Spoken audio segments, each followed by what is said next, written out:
Halo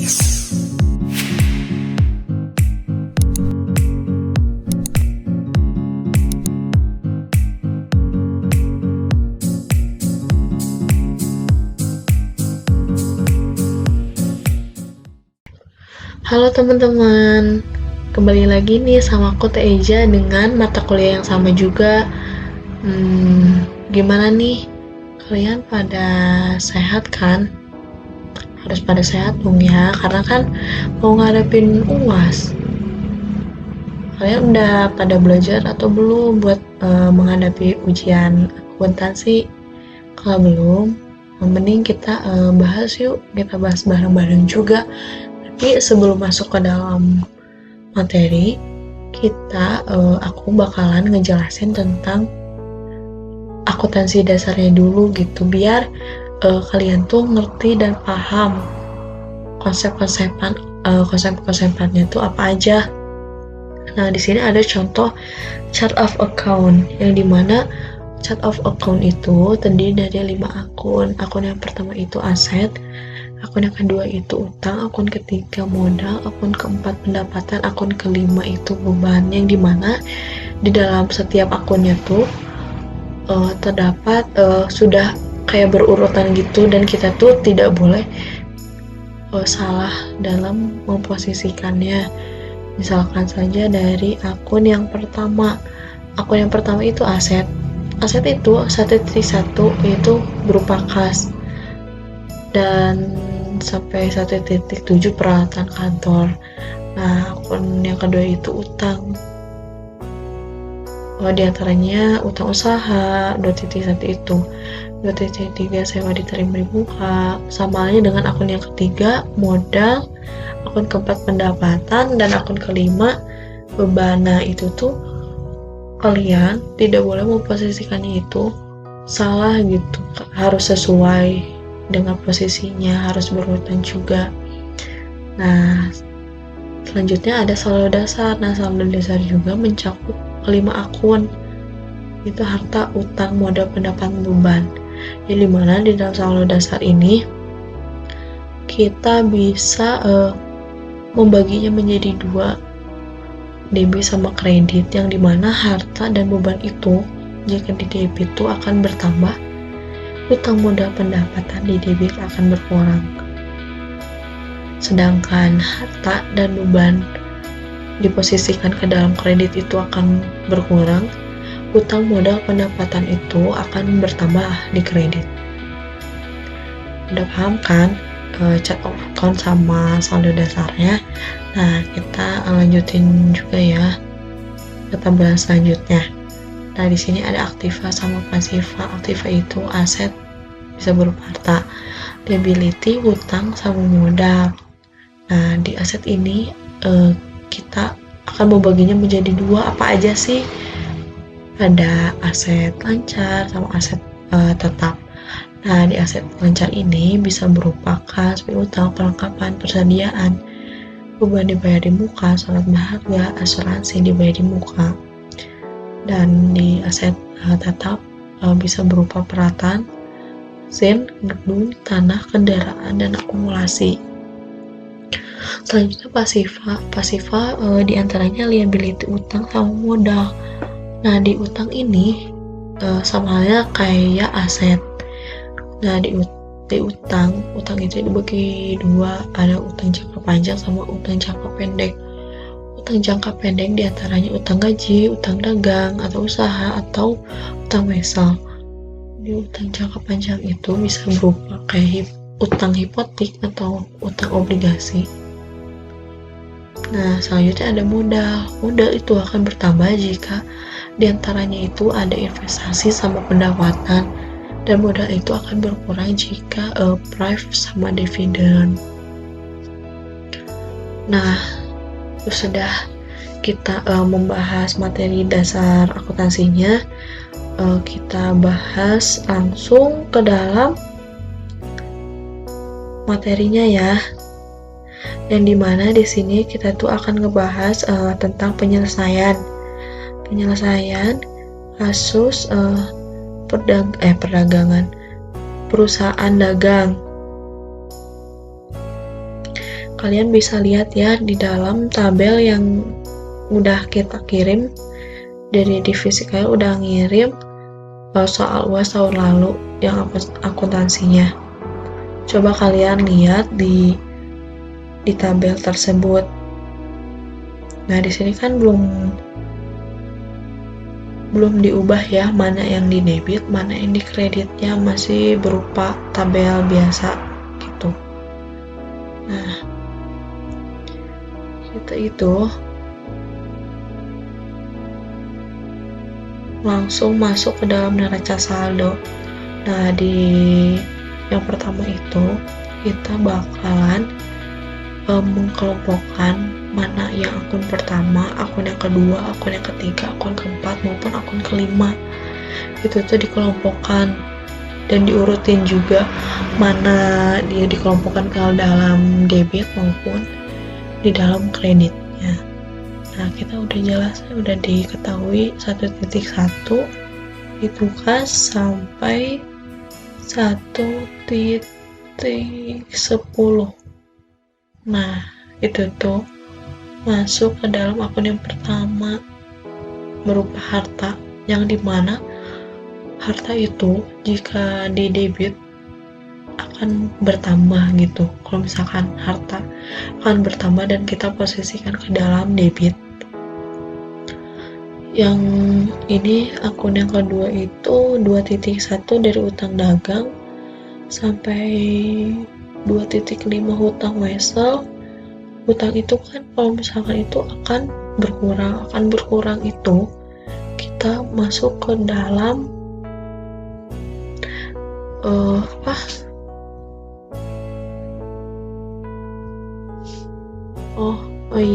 ke dalam kredit gitu, berkurang atau bertambahnya.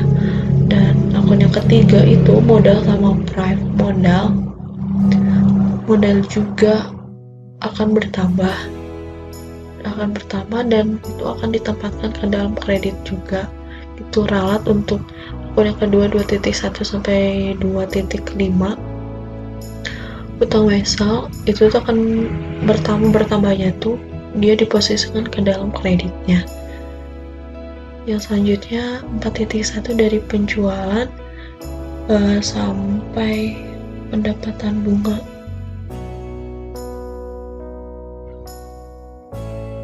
Dia masuk ke dalam kredit juga.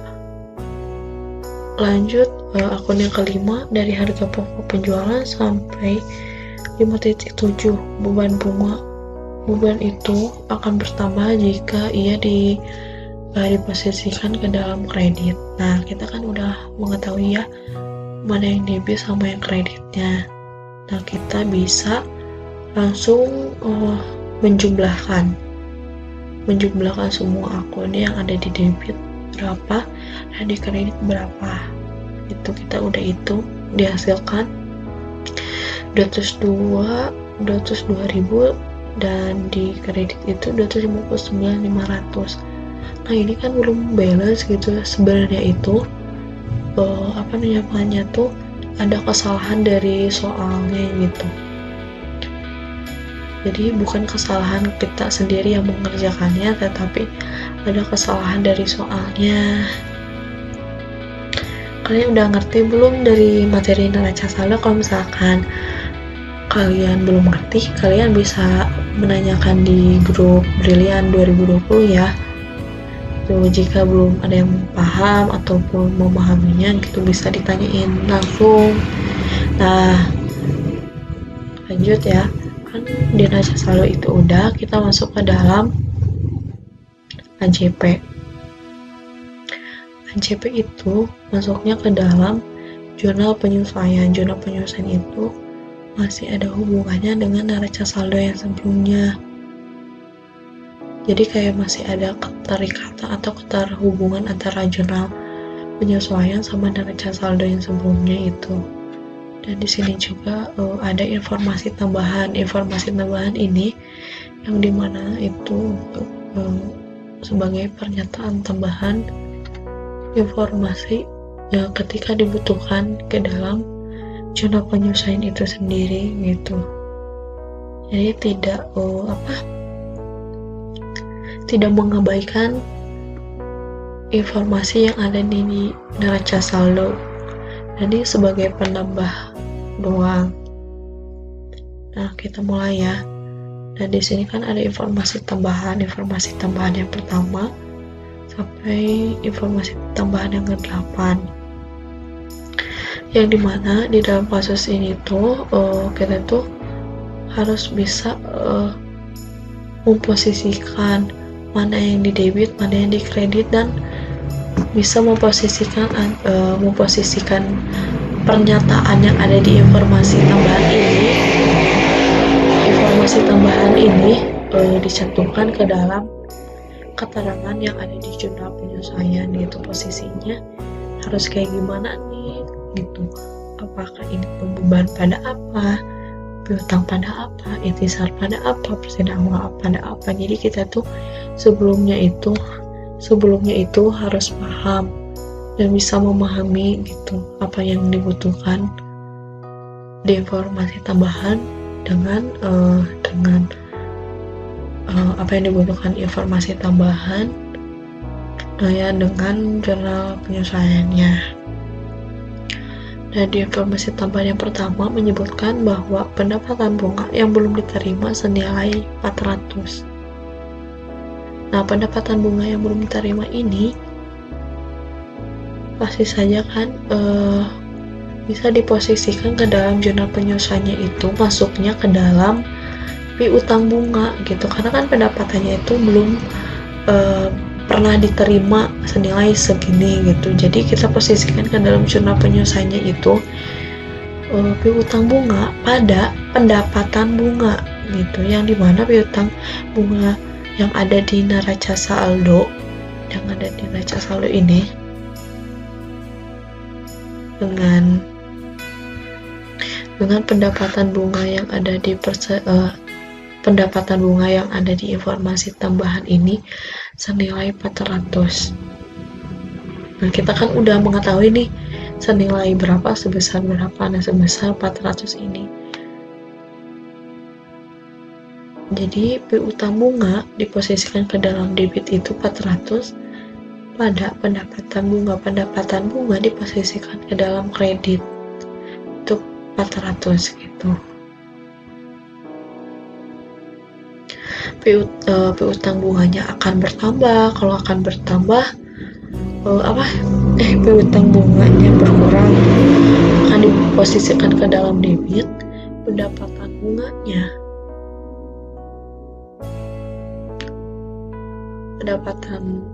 bunganya juga akan berkurang juga. Jadi ia diposisikan ke dalam kredit. Jadi kalian sebelumnya juga harus paham ya mengenai konsep dasar dari akuntansi itu sendiri gitu. Nah, di informasi tambahan yang kedua itu ada persediaan barang dagangan yang tersisa sebesar 40.250. Yang dimana persediaan barang ini kita bisa kelompokkan menjadi dua. Persediaan barang yang awal yang ada di neraca saldo ini senilai 40.500, dan perlengkapan persediaan barang akhir itu ada diposisikan di informasi tambahan senilai 40.250, yang dimana persediaan barang ini akan diposisikan dan dilengkapi oleh ikhtisar laba rugi. Ikhtisar laba rugi itu pasti kalau misalkan untuk persediaan awal itu ditempatkan di atasnya dan di bawahnya itu persediaan awalnya, karena emang udah dari sana sih konsep ikhtisar laba rugi persediaan awalnya itu di bawahnya. Nama ikhtisar laba rugi ini, persediaan awal ini kan sebelumnya di neraca saldonya itu berapa? 40.500. Nah, kita posisikan di sini 40.500 dan 40.500 itu diposisikan ke dalam debit ikhtisar. Nah, persediaan awalnya itu akan diposisikan di kredit 40.500. Berarti ikhtisar laba rugi pada persediaan awal. senilai 42.500.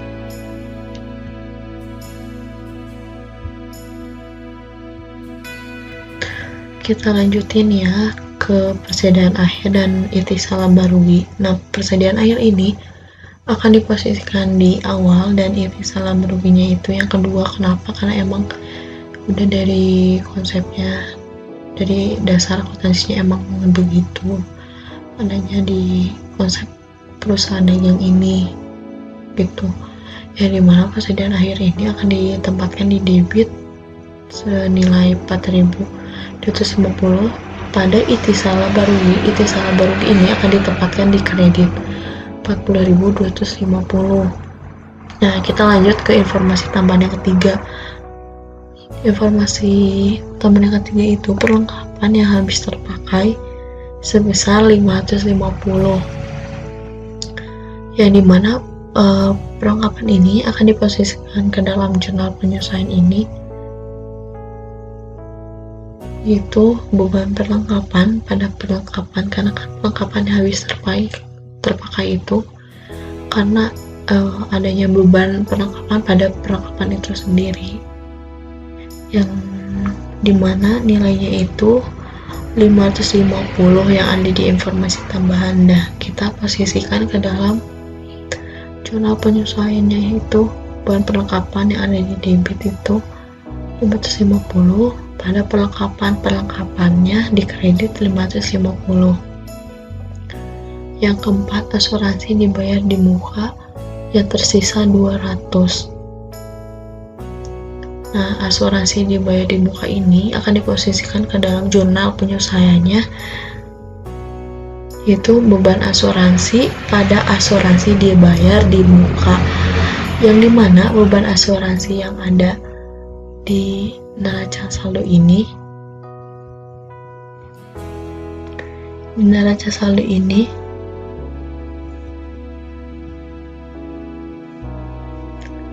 akan ditambah dengan asuransi dibayar di muka pada informasi tambahan senilai 200. Berarti beban asuransi yang ada di neraca saldo pada asuransi dibayar di muka pada informasi tambahan ini yaitu senilai 1.000. Kita posisikan ke dalam sini beban asuransi. Beban itu akan bertambah jika ia ditempatkan di dalam kredit. Dan sebaliknya, asuransi dibayar di muka ini diposisikan akan berkurang gitu ya, akan diposisikan ke dalam kredit. Yang kelima, informasi tambahan yang kelima itu beban penyusutan peralatan 500. Di jurnal penyesuaiannya itu kita posisikan itu penjualan diterima di muka pada penjualan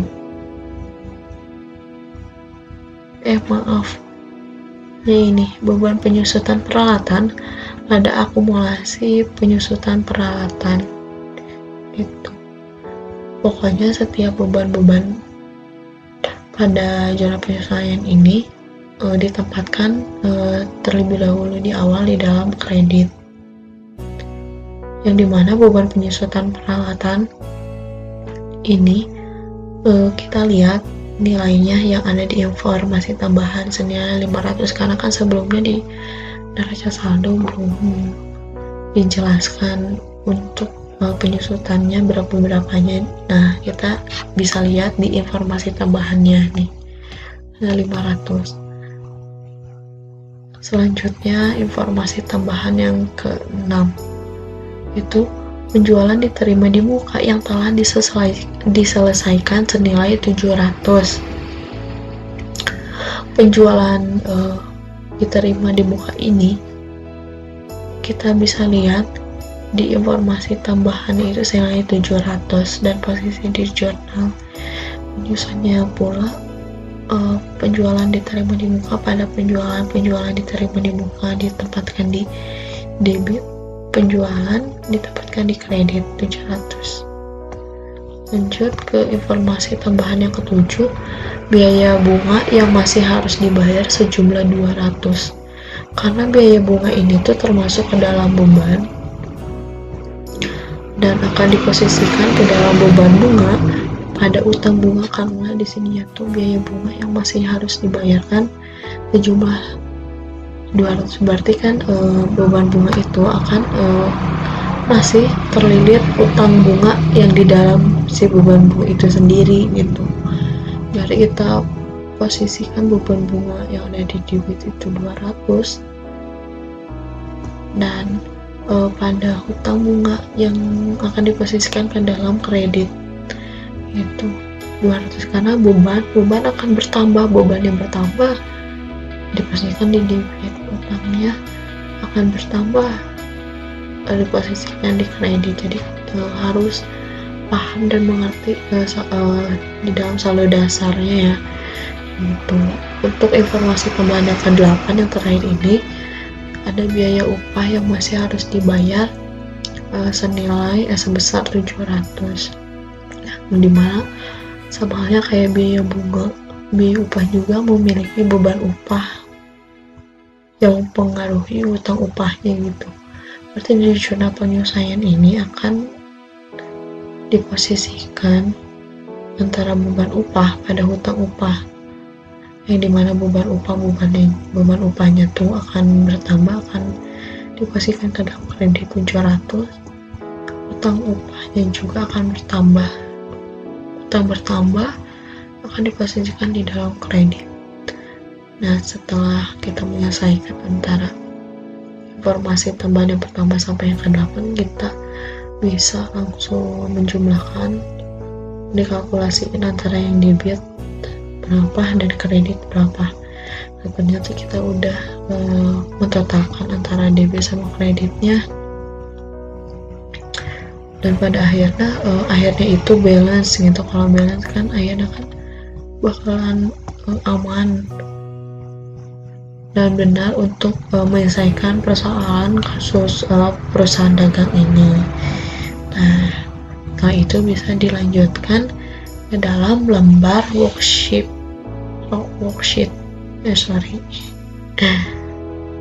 Ya, itu nanti dilanjutkan oleh Kang Rafli.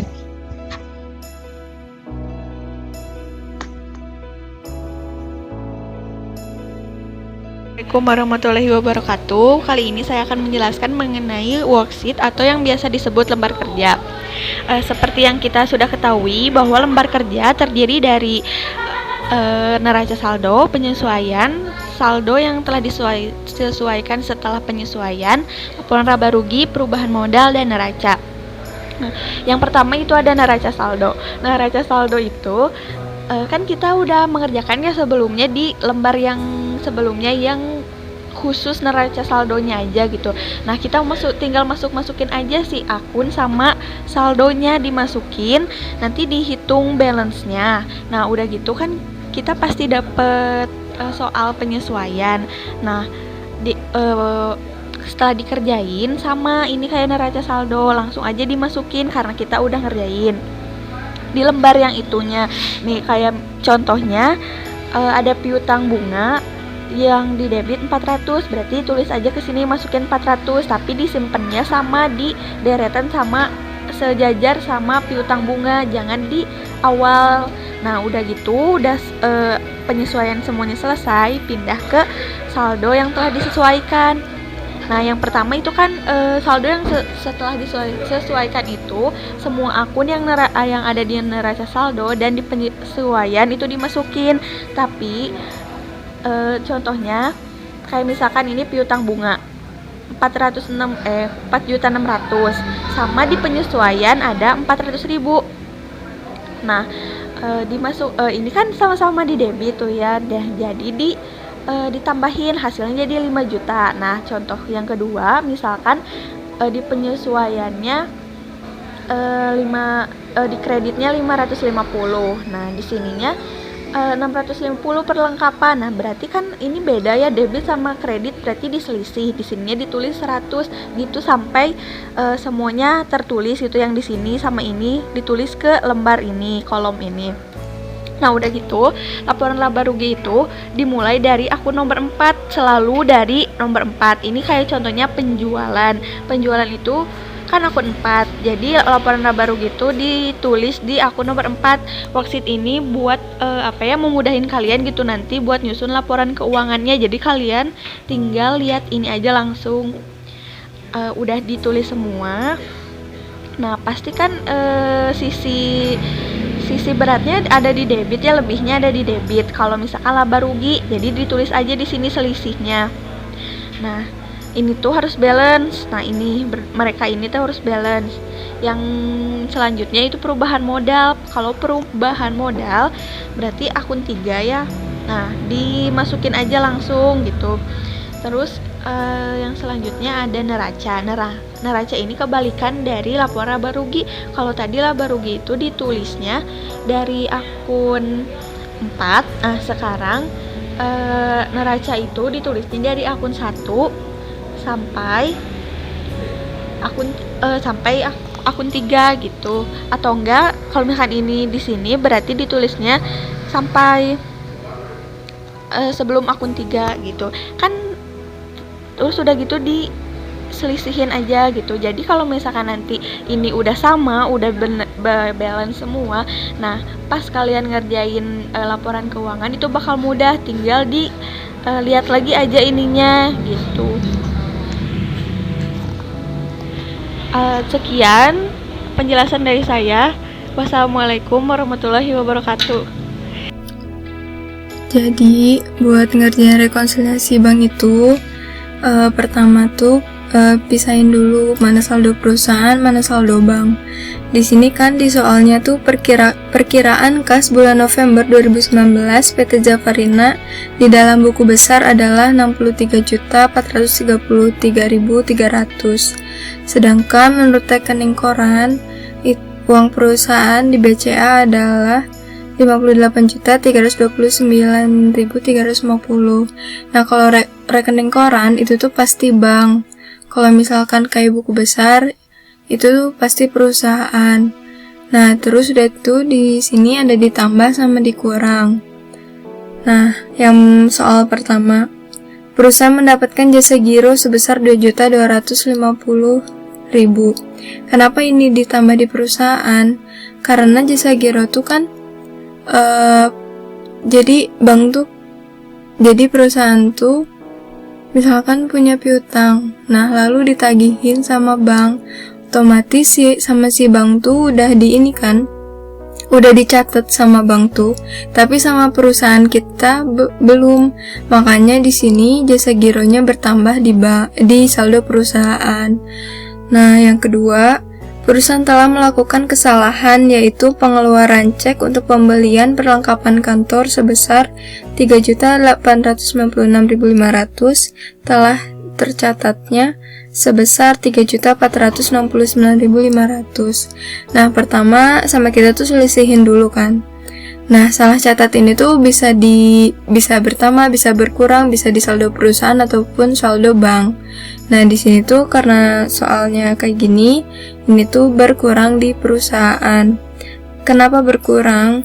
Karena harga perlengkapan yang kita beli itu harga nyatanya, harga aktualnya itu kan 3.896.500. Sedangkan yang dicatat sama perusahaan tuh cuman 3.469.500. Otomatis kan selisihnya ada 427.000 kan. Nah, yang kita catat tuh kurang dari harga aslinya. Makanya di sini kita kan harus ngeluarin uang lagi kan. Makanya di sini salah catatnya dikurang, disimpannya di saldo perusahaan. Lalu yang nomor 3, perusahaan telah mengeluarkan satu lembar cek sebesar 6.785.600 dan ini tidak terdapat dalam catatan bank. Nah, ini kan tidak terdapat di catatan bank. Terus ini kita ngeluarin cek. Berarti kan sama perusahaan tuh udah dicatat, sedangkan sama bank belum. Karena ini pengeluaran, otomatis jadinya berkurang di saldo bank karena belum dicatatnya di bank. Ini namanya cek beredar, kalau nggak salah sih namanya cek beredar ya. sedikit lupa. Terus yang keempat, perusahaan telah menerima sebuah cek dari PT Osaka 4.256.300 dan cek tersebut ternyata cek kosong. Cek kosong itu kan cek yang kurang dana ataupun gak ada dananya di bank. Nah, kalau cek kosong itu pasti berkurang di saldo perusahaan. Makanya di sini cek kosong tuh berkurang di saldo perusahaan. Lalu yang nomor 5, perusahaan telah menerima pengiriman dari langganan 9.456.250, tetapi belum tercatat di rekening koran. Rekening koran tuh kan saldo bank. Nah, sama bank tuh belum dicatat. Otomatis perusahaan kan telah menerima. Namanya menerima berarti kan bertambah. Nah, di sini berarti si uang ini tuh yang nomor 5 ini tuh bertambah di saldo bank. Karena belum dicatat di rekening koran, makanya bertambah juga. Terus kan ini namanya setoran dalam perjalanan karena belum dicatat sama bank. Nah, udah kayak gitu, udah semuanya dijumlahin, yang ini ditambah ada berapa, dikurang berapa. Terus ini saldo bank ini ditambah sama 9 juta total dari yang ditambah ini 9.456.250.000, lalu dikurang sama 6.785.600. Ini juga bisa kayak misalkan 58.329.350 ditambah ini hasilnya berapa, misalkan dicatat di sini berapa hasilnya. Terus baru hasil ditambah ini baru dikurang ini, kayak gitu juga bisa. Ataupun langsung kayak gini juga bisa. Nah, terus yang dibuat saldo perusahaan juga sama kayak gitu. Saldo perusahaan ditambah sama ini dikurangi sama hasil jumlah yang dikurang ini. Hasilnya 61 juta. Nah, totalnya tuh harus sama, total antara saldo bank sama saldo perusahaan tuh harus balance, harus sama. Karena rekonsiliasi bank itu kan menyamakan saldo antara saldo bank sama saldo perusahaan. Kalau misalkan ada selisih, berarti ada yang salah dalam penempatan. Misalkan ada salah pada penempatannya, misalkan kayak saldo banknya lebih kecil ataupun saldo perusahaannya lebih kecil, kayak gitu. Tinggal diselisihin aja, misalkan mana yang nanti misalkan selisihnya berapa, terus cari angka yang sama. Misalkan yang ini salah catat, ternyata salah catatnya itu tadinya tuh di sini kan, misalkan ternyata di sini lebih besar selisihnya atau lebih kecil, berarti kan ini harus dipindah ke sini gitu. Nah, buat jurnalnya, kalau jurnal itu hanya untuk sisi perusahaan, jadi kalau untuk sisi bank tuh kita nggak usah bikin jurnal, jadi kita bikin jurnal cuman buat yang di sisi perusahaan ini aja. Nah, yang pertama, ini kan ada yang pertanyaan pertama, keempat, sama kedua. Nah, pertanyaan pertama tuh jasa giro. Jasa giro tuh kan kayak tadi yang aku bilang kan. Jadi si bank itu nagihin piutang buat perusahaan. Nah, makanya di sini kas perusahaan tuh bertambah, piutang kita berkurang karena udah ditagihkan. Terus yang nomor 2 tuh salah catat. Nah, untuk salah catat ini tuh kita lihat lagi aja soalnya, tergantung si ininya tuh dia beli apa atau gimana gitu. Ini kan karena di soalnya tuh beli perlengkapan kantor kan, makanya perlengkapan kantornya bertambah. Terus kasnya berkurang 427.000 karena ini kan berkurang kan buat saldo perusahaan. Nah, yang keempat, cek kosong. Kalau cek kosong tuh pasti si jurnalnya kayak gini, jadi gak akan beda jauh gitu, pasti kayak gini-gini aja bentukannya, cuman paling beda angkanya doang, kayak gitu. Semoga sedikit membantu. Terima kasih, maaf kalau ada salahnya ya.